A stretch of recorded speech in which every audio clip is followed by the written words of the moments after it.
তাহলে mango calendar প্রণয়ন যাই না ওখানে। এই সভায় আমরা সর্বস্তরের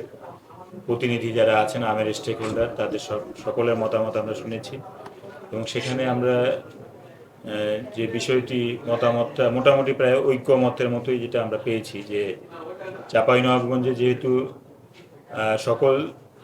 আম চাষি সচেতন এবং তারা এবং চাঁপাইনবাবগঞ্জের বিষয়টা হচ্ছে যে এখানে আম একটু দেরিতে পরিপক্ক হয় দেশের অন্যান্য এলাকার তুলনায়, সেহেতু এখানে এবং সবাই যেহেতু পেশাদার আম চাষি বলা যায়, মোটামুটি আমরা ঐক্যমত্যে পৌঁছেছি যে এখানে আমের আর্লি হারভেস্টিংয়ের কোনো প্রয়োজন হবে না। কাজেই আমাদের আম ক্যালেন্ডার যেটা বেশ কয়েক বছর আগে এটা হয়েছিল সেটা করার কোনো প্রয়োজনীয়তা আছে বলে আমরা মনে করছি না। তবে তারপরে যদি আমরা অভিযোগ পাই যে অপরিপক্ক আম বাজারে উঠেছে, বাজারজাত করা হচ্ছে, সেটা খুবই দুঃখজনক হবে এবং এক্ষেত্রে আমরা অবশ্যই আইনানুগ ব্যবস্থা নেব।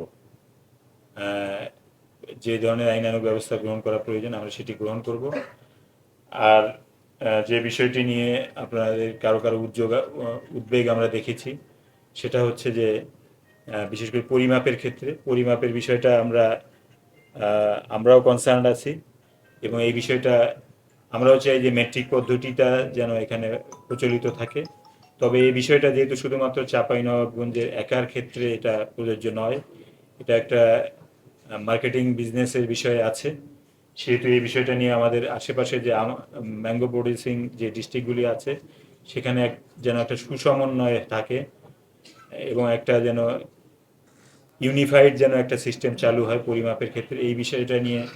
আমরা আমাদের অভিভাবক বিভাগীয় কমিশনার স্যারের সঙ্গে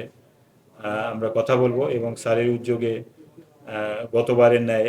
একটি সভা যেন আয়োজন করা হয় এবং সমন্বিতভাবে যেন আমরা একটা পরিকল্পনা গ্রহণ করতে পারি, এই বিষয়ে আমরা স্যারকে মেসেজটি জানাবো। বলছি যে যদি ভোলাহাট 5 উপজেলার মানুষ আম বিক্রি করতে যায়, কৃষক শ্রমিকরা বেশি আম বিক্রি করতে যায়, সেখানে টিম সেখানে স্থাপন করা যায় কিনা, বিশেষ করে